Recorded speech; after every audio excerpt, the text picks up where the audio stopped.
Өнеге, бұрынғы заманда бір үлкен шаһар бар екен. Бұл шаһардың ханы болыпты. Ол күнде жаман киініп, жай кісі болып, шаһарды, базарды аралап жүреді екен.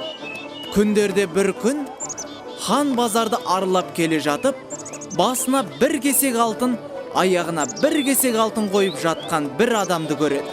Мұны көріп, хан таң қалып, неше күндей мұны сыртынан бағып жүреді. Бұл адам ертеде кеште бір қалыпта, басына, аяғына бір кесек алтын қойып жатады. Ақырында бір күні хан, сен не қылған адамсың? Деп сұрайды. Ол адам басын көтеріп, мен ақыл сатушымын дейді. Олай болса, маған бір ақыл сатшы дейді патша. Сонда ол адам, құп болады, бірақ әр ақылымның бағасы 1000 алтын дейді. Хан санап 1000 алтын береді. Сонда ақыл сатушы, не істесең де ойлап істе, ойламай іс қылсаң, қор боласың дейді.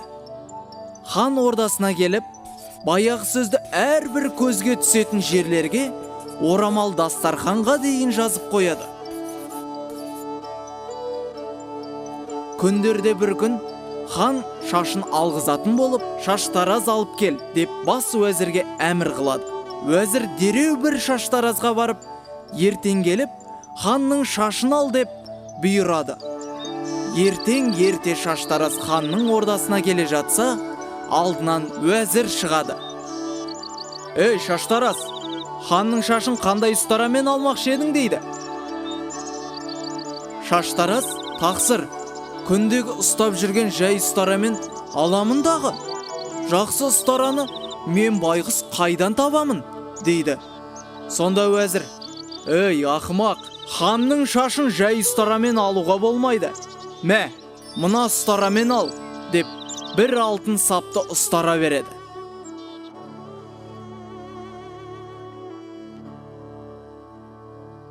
Шаштараз қуанып, ханның құзырына келіп, шашын жібіте бастайды.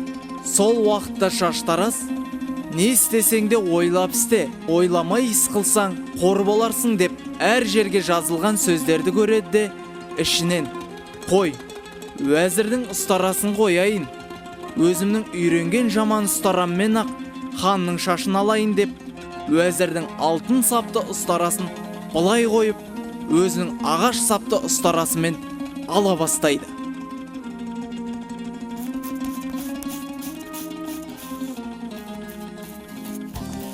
Мұны көріп хан ішінен, бұл ақымақ алтын сапты ұстарасын менің шашымды алуға аяды ғой. Онымен менен артық кімнің шашын алады? Тоқтай тұр, мен саған көрсетейін деп шашын алғызып болған соң, дереу жендетті шақырып келіңдер. Мен бұл шаштараздың басын аламын деп кісілеріне әмір қылады. Шаштараз мұны естіп, неге қылмысты болғанын білмей, қайран қалып тұр еді. Жендет келген соң, бейшара шаштараз ханның аяғына жығылып, ей тақсыр, менің басымды алсаңыз да ықтияр, бірақ менің кінәмді айтып алсаңыз екен, дейді. Сен басында менің шашымды алтын сапты ұстарамен алмақшы болдың. Ақырында оны менен аяп, ағаш сапты жай ұстарамен алып, мені қорладың. Сенің кінәң осы дейді. Жаңа сіздің шашыңызды алуға ордаға келе жатқанымды, алдымнан бас уәзірің шығып, ханның шашын алуға мына ұстара лайық деп, осы алтын сапты ұстараны беріп еді.